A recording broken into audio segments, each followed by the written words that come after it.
We're going to do a couple upgrades to the new used garage we got here. We're going to put a small window. It's just a 24 by 24 slider on this side here. Give us a little more light and a little more airflow. And we're going to go the third set of studs here. Go right in this spot here.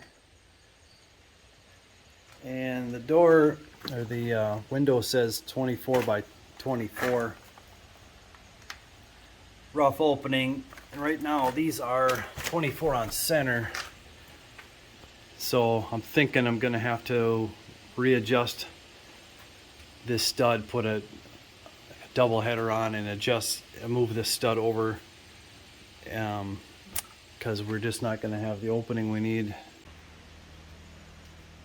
Okay, first step I did is I took the measurement of the window and I added 3 inches to the top and 3 inches to the bottom, 6 inches total. Figured out where I wanted it in relation to the window on the door already. And I cut with my skill saw and followed through with a handsaw because the blade doesn't go all the way through it. So I'm in the garage that a neighbor of mine was giving away, and we moved to my place. And if you didn't see the first video, I'll put a link in the description so you can check that one out too, to see how we all got it here and some of the improvements I've made so far. Now that I got the opening cut out, I got all the nails ground down that were here. First thing I'm going to do is measure this whole width here and then get a double plate in there. I could use a bigger board, but I'm just going to use 2x4s, which would be just fine. And we're going to stack them up and make a header right here. Okay, I got my header in place now. I could have went vertical with the studs, but if I just lay them horizontal like that, that should be enough strength. This is just an old garage. Not too much weight to support here, and even so, those are good strong old studs, so they'll be just fine. Now I'm gonna cut my supports that run alongside this guy right here, and then I'll cut another one to go down just to the other side, the right side of the window. Okay, I got the one side done, and that was a real trick because I have this piece down here, so I had to put the stud in and really pound on it with a sledgehammer to angle it in to get it to slide in place. But it's better than taking these bolts out of here. Now I'll do the same thing to this side here. Okay, so I got the bottom plate on here, and I didn't have to go double because you really don't need to, but I ended up cutting a little more than I should have here, making the gap a little bit wider than it needs to be, a little bit longer than it needs to be. So I cut off even more, so I had room for a second 2x4 down here, but it's not necessary, but it's going to work nonetheless. And then what I did is I just took my window here. You want a little bit of play in there, up and down and side to side. You don't want it snug.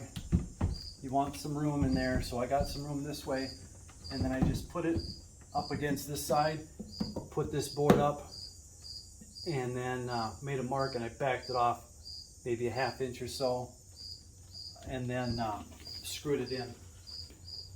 Now I can go ahead and use my chipper bit here, and I'm just going to drill in each of the 4 corners all the way through the siding on the other side.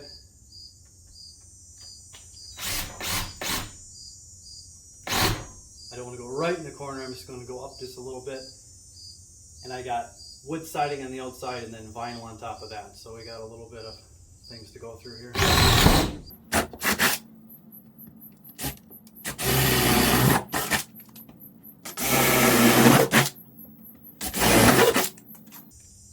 Okay, now I'm going to go on the other side and I'll cut my hole out.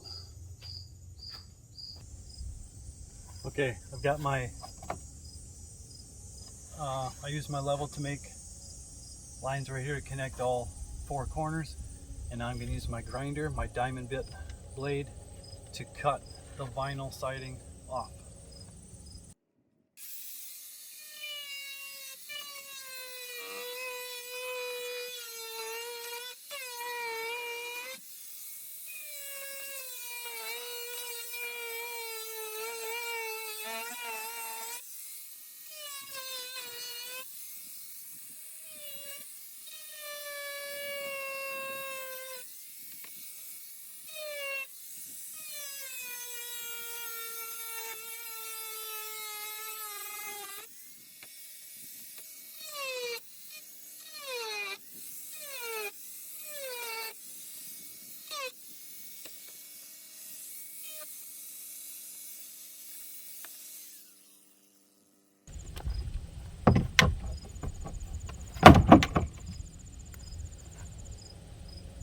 Got to get the few nails that are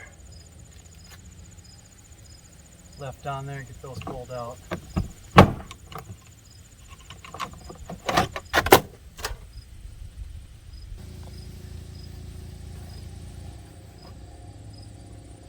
Anybody that does any kind of construction should have one of these Sawzall with the battery.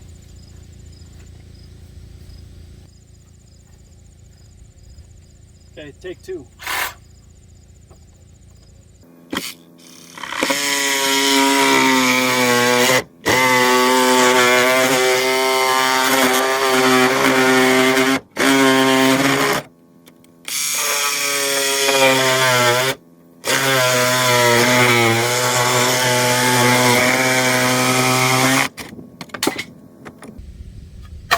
Like a knife through butter.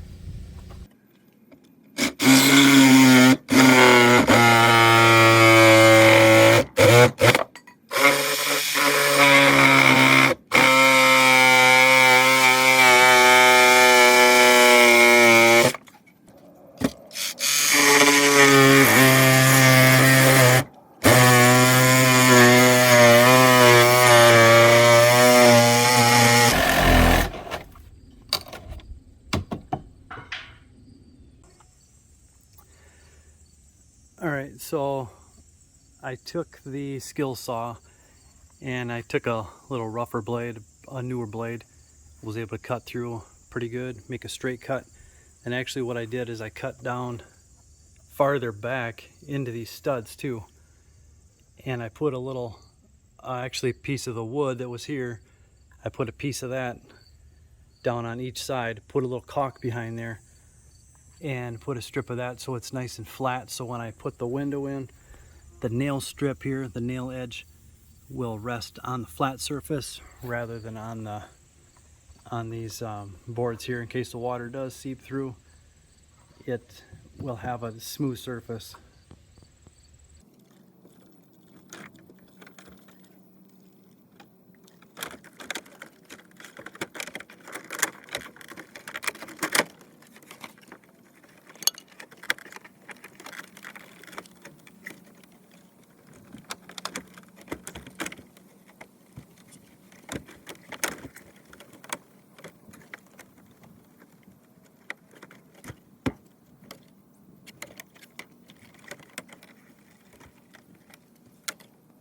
Okay, got it in. That was a battle. Still have play up and down, play left and right. You want the bottom to be over the siding so the rain, whatever comes around the sides or falls down the window, will go on the outside. But this siding here will need to be tucked in under this J channel, behind the J channel. Might have to do a little bit more trimming to get that in. And I didn't say it before, but I had to pull a lot of the siding away, take a lot of it apart, because you just have to have room to work. So they do make a special tool to run along here to put this all back together again, to snap it in place. So I'll have to do that top to bottom, and then I'm gonna throw a couple screws in it just to hold it in place, then run a bunch of silicone in here where it seals up against the wood, make a good seal that way. And then I'm going to put the rest of the screws in, screw it in place, and then try to work on this siding and get this all back together. But I do need to make sure it's level, get it nice and level, use some shims on the bottom, bring it up where it needs to. You can tell now it's just about hitting on the top there. Quite a bit of a gap here. Bring it up so it's nice and level. All right, I got the siding in on the one side. I couldn't find my tool, so I'm using my fingers. And this little gizmo here works pretty good. Not as easy as the tool, but it gets the job done. It's kind of tedious. Got that part done. Caulk the snot out of it along the edges here. Put all my screws in place. Got it leveled up. I just got to put this siding back in here, and then I'll do a little insulation on the inside to complete the job. I should mention too that as I'm putting the siding back on, there's some nails I had to pull, so I'm making sure I put them back, starting a fresh hole, but making sure that they're nailed down close to the window. Okay, this guy is your best friend when it comes to this. If you don't have the actual siding tool, but it's still a pain, and it took me a long time because you keep losing it as you gain, and then you have to go back and start over again. But you want to keep one hand on it, press what you've already got, and just keep working it. Stick it under the lip, pull that bottom piece out, and then try to push down on it with your hand, and then move it and just keep going along. Okay, last step, window and door, foam sealant. You don't want to use just regular old foam because it could really have a lot of force and crack your window and bend it so it won't open and close right. This is the best stuff around. I did caulk on the top because I didn't leave a big enough gap for this, and it makes a real mess if you get it on the outside, so I just caulked that up. And you want to shake the crap out of this. And it always seems like you're not getting much in there, but it really expands.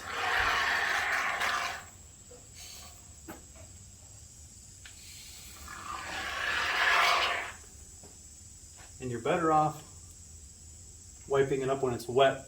If you wait till it dries, seems like you can never get it off that vinyl. So I got her done. Hope you learned something by this video. It took me almost all afternoon because I haven't done many of these, and when you don't do it for a few years and then you get back into it and everything is different, buildings are different, windows are different, and it's a nice addition to the garage here. It's just 24 by 24, but it definitely adds some light. Now I'm thinking about adding one to the other side, maybe next year. We'll see how it goes, but I like the way it turned out. Simple, small and simple. I think it was like 80 bucks. I got it at Menards, but it sure does the trick. And I was even able to beat the rain, which is coming. See ya.